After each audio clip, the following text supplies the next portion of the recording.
Gospodin s vama. I s duhom tvojim. Navještaj Svetog Evanđelja po Mateju. Slava tebi, Gospodine. U ono vrijeme, gle, pristupi Isusu neki čovjek i reče: Učitelju, koje mi je dobro činiti da imam život vječni? A on mu reče: Što me pitaš o dobrome? Jedan je samo dobar. Ali ako hoćeš u život ući, čuvaj zapovjedi. Upita ga: koje? A Isus reče: ne ubij, ne čini preljuba, ne ukradi, ne svjedoči lažno, poštuj oca i majku i ljubi svoga bližnjega kao sebe samoga. Kaže mu mladić: sve sam to čuvao, što mi još nedostaje? Reče mu Isus: hoćeš li biti savršen, idi prodaj što imaš i podaj siromasima, pa ćeš imati blago na nebu. A onda dođi i idi za mnom. Na tu riječ ode mladić žalostan, jer imaše veliki 2020년 metak. 8월 17일 메주거리의 본당 미사 강론입니다. Riječ Gospodnja. Slava tebi, Kriste.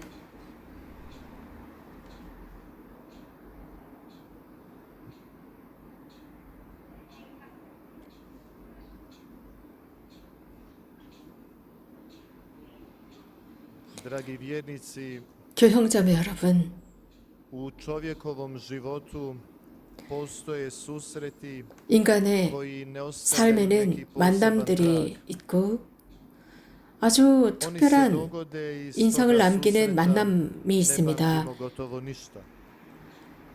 Čak se i 또 ne 어떤 만남들은 sjećamo 전혀 osobe 의미가 s 없어서 kojom 기억이 smo 나지 않습니다. razgovarali. 어떤 누군가를 만났는지 무슨 말을 했는지 기억나지 않는 만남들도 수두룩합니다. Ali isto tako 그 사람이 postoje 어떤 oni susreti 이야기를 koji nam 했고 ostanu 서로가 sjećani. 만났지만 Prisjećamo 정말 se 기억에 전혀 남지 riječi 않는 koje 사람들이 nam je ta 있습니다. osoba govorila. 그러나 또 어떤 만남은 그 사람의 한 그 말이 마음 깊이 남아있는 경우도 있습니다. 그와 대화를 했던 말, 상대편의 그 말이 우리들의 마음 깊이 새겨져서 전혀 잊지 않는, 또 잃지 않는 경우들이 있는데요. 바로 주님과의 만남이 그렇습니다.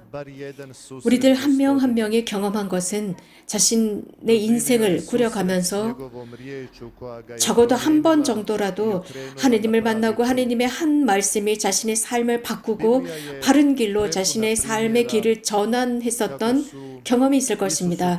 이런 경우들은 성서 곳곳에 나타나고 있습니다. 다양한 계층의 사람들이 예수님을 찾아왔고 그분께 호소하고 탄원하고 청함으로써 그 예수님과의 만남이 너무나도 강렬했고 집으로 돌아갈 때 그들은 매우 기뻐했습니다. 특별히 그들은 완전히 바뀐 사람들이 되어 돌아갔고 예수님으로부터 집으로 돌아갈 때 그들은 아주 풍요해졌습니다. 인생에서 가장 중요한 가치로 가득 찬 상태로 평안하고 편안한 모습으로 돌아갈 수 있었습니다. 그런데 오늘은 말입니다. 오늘 복음은 그렇지 않았습니다.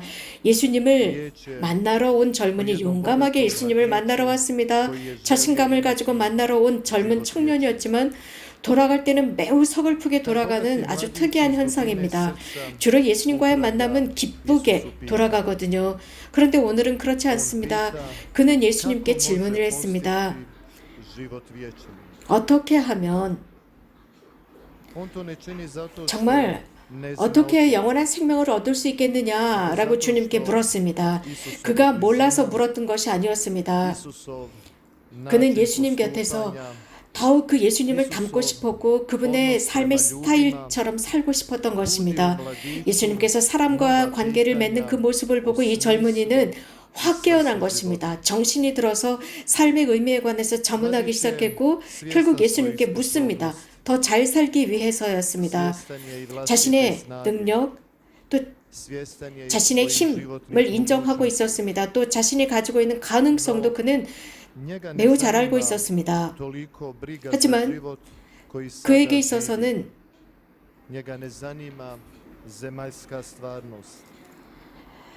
이 지상의 삶, 이 지상의 여러 가지 근심, 걱정, 지상에서 어떻게 살 것이냐, 그것이 중요하지 않았습니다. 이 청년에게 정말 중요한 것은 영원한 삶 속에서 어떻게 하면 지복직관을 가질 수 있고 얻을 수 있느냐, 그 영원한 행복, 하나님께서 약속해 주신 것, 이 지상에서 하나님이 원하시는 대로 살아가는 사람들에게 약속해 주신 것, 계명을 지키는 사람들에게 약속해 주신 그것을 더 구체적으로 알고 싶었기 때문에 예수님께 질문을 했습니다. 우리가 본 바와 같이 예수님께서는 이 청년을 만납니다. 아주 활짝 열린 마음으로, 아주 개방적인 열린 상태로 이 젊은이를 만나고 그의 말을 주의 깊게 들어주십니다. 그가 어떤 문제를 가지고 있는지, 그의 삶에 무엇이 필수적인 것인지 듣습니다. 그리고 그에게 부족한 것에 대해 말씀해 주십니다. 이 부분에서 예수님께서는 이 젊은이의 가장 나약한 부분, 그 포인트를 캐치하신 것입니다. 즉, 그 젊은이가 지닌 부와의 관계였습니다. 그렇기 때문에 그 약함을 알고 그것을 건드리십니다. 그 젊은이 가지고 있는 것, 그 젊은이가 안심하고 자신의 기반이라고 생각한 그 부를 버리라고 말씀하십니다. 이 젊은이, 이 청년의 마음의 부, 보석이 이 지상의 것과 묶여있지 않기를 바라셨습니다. 그 젊은이의 마음의 보석이 하늘과 묶여있기를 바라셨습니다. 그래서 이 청년에게 참 행복으로 초대하기 전에, 즉 그 부를 버려라 라고 말씀하시기 전에 먼저 큰 사랑을 가득 담은 시선으로 그 청년을 바라보십니다. 아주 사랑스럽게 바라보십니다. 그러면서 그 청년은 그런 예수님의 시선을 느끼고 굉장히 기뻐합니다. 더욱 용기를 얻습니다. 그렇다고 해서 예수님께서 지니신 그 신적인 현명함은 축소되지 않았습니다. 아주 구체적으로 묻습니다. 가지고 있는 모든 것을 팔아서 가난한 이들에게 나누어 주고 예수님을 따라오라고 하십니다. 혹은 계속 그 삶을 유지하든지 둘 중에 하나를 선택해야 하는 기로를 이 청년에게 제시하십니다. 예수님이냐 아니면 지상의 부냐, 이 두 가지는 함께 갈 수 없다는 것을 분명하게 이 청년에게, 그리고 그 주변에 있는 이들에게 선포하십니다. 예수님으로부터 받고 싶은 것, 참 부, 참 풍요를 받고 싶다면 이 지상의 부, 그가 축적해 놓은 모든 것, 즉 지상의 풍요함을 방해하는 지상의 부를 끊어버리라고 말씀하십니다. 교형자매 여러분, 행여라도 우리들의 양손에 무엇인가 가득 담고 있습니까? 그렇다면 먼저 우리들의 손에 있는 것을 놓아야 합니다. 그러나 오늘 복음의 청년은 이것을 이해하지 못했습니다. 너무나 많은 재물을 지니고 있었기 때문입니다. 그리고 예수님의 그 말씀을 이해하지 못했습니다. 즉 이러한 모든 재물 없이 어떻게 살 것이냐, 그는 황망했겠죠. 교회 형제자매 여러분, 바로 이 부분에 우리들의 문제가 있습니다. 우리들은 이런 세상을 살아가면서 어떤 무엇인가가 없다면 어떻게 살까라고 염려합니다. 즉 우리가 애착하고 있는 것, 우리가 집착하고 있는 것, 그것이 없다면 어떻게 살 것이냐 라는 걱정을 합니다. 이 복음의 청년이 바로 그런 상태입니다. 자, 우리는 둘 중에 하나입니다. 예수님 없이 모든 것을 소유할 것이냐, 지상의 것을 버리고 예수님을 선택할 것이냐입니다. 하느님께서는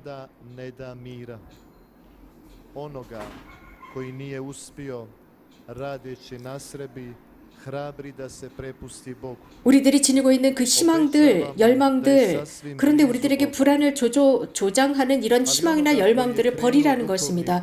이 청년은 하느님 곁에 살던 젊은이였습니다. 선량하고 충실한, 성실한 젊은이였습니다. 하나님의 말씀대로 살아갔습니다. 하지만 그가 축적한 부가 영적인 평화를 제시하지 못했던 것입니다. 그렇기 때문에 예수님을 찾아갔습니다. 그가 유일하게, 이 부자 청년이야말로 유일하게 예수님을 만나고 슬프고 서글프게 돌아간 유일한 사람이었습니다. 정말 힘들게 찾아왔던 사람들도 예수님을 만나고 나면 기쁘게 돌아갔습니다. 자, 우리들도 그렇습니다. 누군가가 나의 모습에 대해서 정직하게 말했을 때 우리들은 서글퍼지고 우울해지는 경우가 있습니다. 예수님께서는 우리들에게 회개를 요구하셨습니다. 이 젊은이에게 요구하신 것은 아무것도 갖지 말라라는 뜻이 아니었습니다. 그런데 예수님의 진짜 의미를 이해하지 못했던 것입니다. 가진 부를 팔아서 가난한 이들에게 나누라라는 것이었습니다. 어쩌면 예수님께서 이런 말씀을 하실 때 그는 지나치게 다른 생각을 하고 있었을 수도 있습니다. 그래서 생각을 집중하지 못했을 수도 있습니다. 자신의 보물을 하늘에 쌓으라는 의미였지만 그것을 이해하지 못했습니다. 그 말씀을 들을 때 지나치게 산만했을 수도 있습니다. 이 젊은이는 세상에 축적해놓은 그 부를 쫓아 즉시 그 자리를 떠났습니다. 형제자매 여러분, 우리도 이 청년처럼 우리들의 일상 속에서 행동하는 경우가 있습니다.